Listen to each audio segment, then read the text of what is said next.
You don't recognize yourself anymore. You expected pain after the relationship ended. You expected sadness, loneliness, maybe even anger. But what you didn't expect was this quiet, unsettling feeling. I'm not the same person anymore. You look at yourself and something feels unfamiliar. Not dramatically different, not unrecognizable in a visible way, but internally the person who once felt certain, expressive, spontaneous, confident, feels distant. And that's what makes this phase so destabilizing. You didn't just lose a relationship, you lost a version of yourself. During the relationship, subtle adaptations were happening. You adjusted your tone, you filtered your thoughts, you reduced your reactions, you became more careful, more observant, more restrained. At the time, it felt necessary, even mature. You told yourself you were being patient, understanding, compassionate, but adaptation over long periods changes identity. You stopped saying what you truly felt. You stopped reacting in real time. You started predicting emotional outcomes before speaking. Your personality became structured around avoidance. And when the relationship ended, that structure didn't disappear. The environment changed, but the internal adaptation remained. You may notice, you hesitate before sharing opinions. You second-guess harmless decisions. You feel unsure about preferences you once knew clearly. What do I actually like? What do I actually want?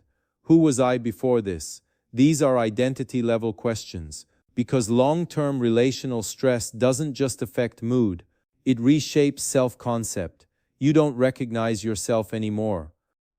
When someone repeatedly questions your perception, overrules your boundaries, or subtly criticizes your emotional responses, your brain adapts by lowering confidence in self-definition. Over time, your sense of self becomes externally referenced. Instead of asking, "What do I believe?" you start asking, "What will cause conflict?" Instead of asking, "What do I want?"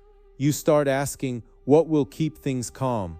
Your identity slowly orbits around stability management. And when the relationship ends, that orbit has no center.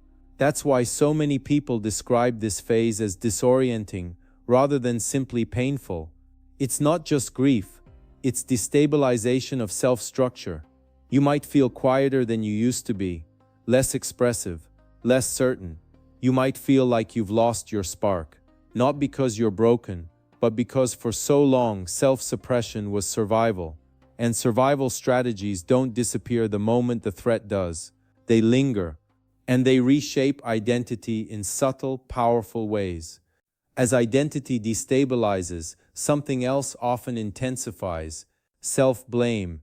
This is where the breakdown becomes more internal. You replay the relationship, but now the narrative shifts. You don't just remember what they did, you start analyzing what you did.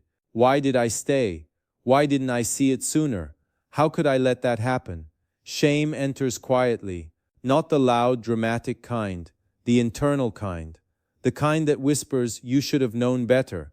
And this is where identity erosion deepens, because instead of locating dysfunction in the relationship dynamic, you begin locating failure inside yourself. You reinterpret your empathy as weakness, your patience as foolishness, your hope as naivety. You take traits that were strengths, compassion, loyalty, commitment, and reframe them as flaws. That reinterpretation damages identity, because now you don't just feel hurt, you feel defective. And shame is powerful. It narrows perception. It makes you withdraw. It makes you less likely to speak about what happened, because speaking about it feels like exposing your own inadequacy. But here's what's happening psychologically. In relationships where reality was frequently distorted, responsibility was often redirected, blame was subtly shifted, accountability was avoided. Over time, you were conditioned to carry more than your share of emotional responsibility. That conditioning doesn't disappear when the relationship ends. It internalizes. Now, instead of defending yourself against external blame, you generate it internally.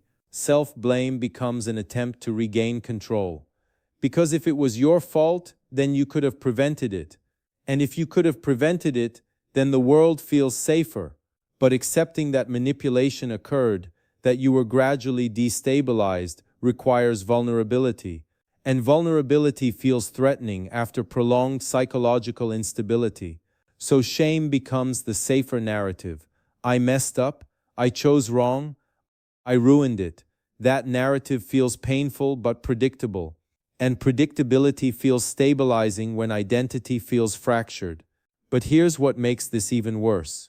The longer you stay in a psychologically destabilizing relationship, the more your internal image of yourself begins to shift. And not in obvious ways. It doesn't feel like I hate myself. It feels like I'm not sure who I am anymore. Over time, subtle messages accumulate. You're told you're too sensitive, too emotional, too demanding, too distant, too reactive. Individually, these comments seem manageable, but repeated exposure reshapes perception.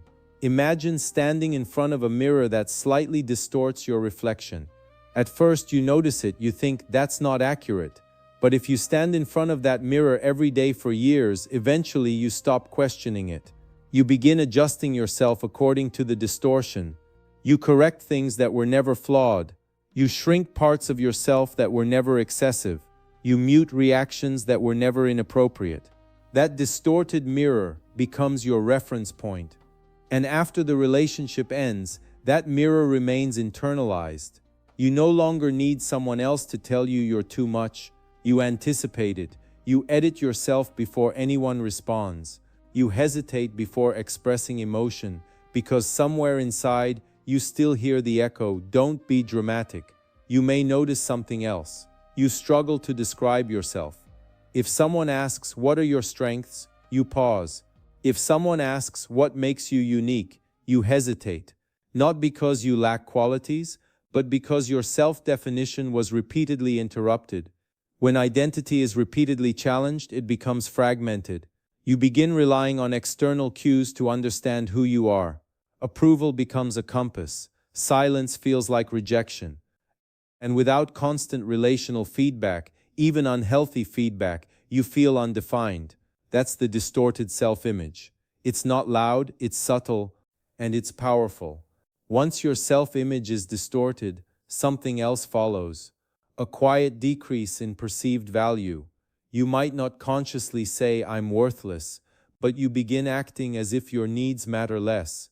You minimize your preferences. You accept less effort. You hesitate to set boundaries because somewhere deep inside you absorbed a narrative. You were difficult. You were unstable. You were lucky someone tolerated you. Even if those messages were never spoken directly, they were implied through tone, dismissal, and emotional withdrawal. And implied messages often penetrate deeper than explicit ones. Here's what happens psychologically. In relationships where your emotional reality was repeatedly invalidated, you learned that expressing yourself risked instability. So you reduced yourself. You learned that asking for clarity might lead to conflict. So you stayed quiet. You learned that confronting disrespect might lead to withdrawal. So you tolerated more. Over time, tolerance becomes identity. You start believing you deserve less because that's what you were conditioned to accept. And when you leave, instead of feeling empowered, you feel diminished. You might look at other people and assume they're stronger, more secure, more confident. You might believe that if you were more stable, the relationship wouldn't have deteriorated. That belief erodes value. Because instead of seeing yourself as someone who survived prolonged psychological strain, you see yourself as someone who failed. But identity damage doesn't always scream. Sometimes it shows up in micro decisions. Choosing smaller goals, avoiding new relationships, underestimating your competence, settling for emotional ambiguity. You might even notice a pattern. You downplay your accomplishments. You dismiss compliments. You question positive feedback. That's not humility, that's erosion. When your emotional experiences were repeatedly invalidated, your internal validation system weakens. You no longer trust positive interpretations of yourself. And without internal validation, external approval becomes addictive. But here's the critical piece. Your perceived value didn't decrease. Your perception of it did. The collapse isn't proof of inferiority, it's evidence of prolonged adaptation to instability. And adaptation can be reversed, but not until you recognize that the reduction in self-worth wasn't organic, it was conditioned. At this point, it can feel overwhelming. You lost the relationship, you lost certainty, you lost the version of yourself you used to know, and now you're facing the quiet aftermath, distorted self-image, lower perceived value, chronic self-doubt. It feels like collapse, but collapse isn't the end. It's a reset. Because when identity fragments, something unexpected becomes possible. Reconstruction, not a return to who you were before, but the creation of someone more aware, more boundaried, more grounded. In the next part, we're going to talk about what rebuilding actually looks like. Not motivational slogans, not forced positivity, but the neurological and psychological repair process after narcissistic damage. Because collapse isn't final, it's transitional, and that transition, when understood correctly, becomes power.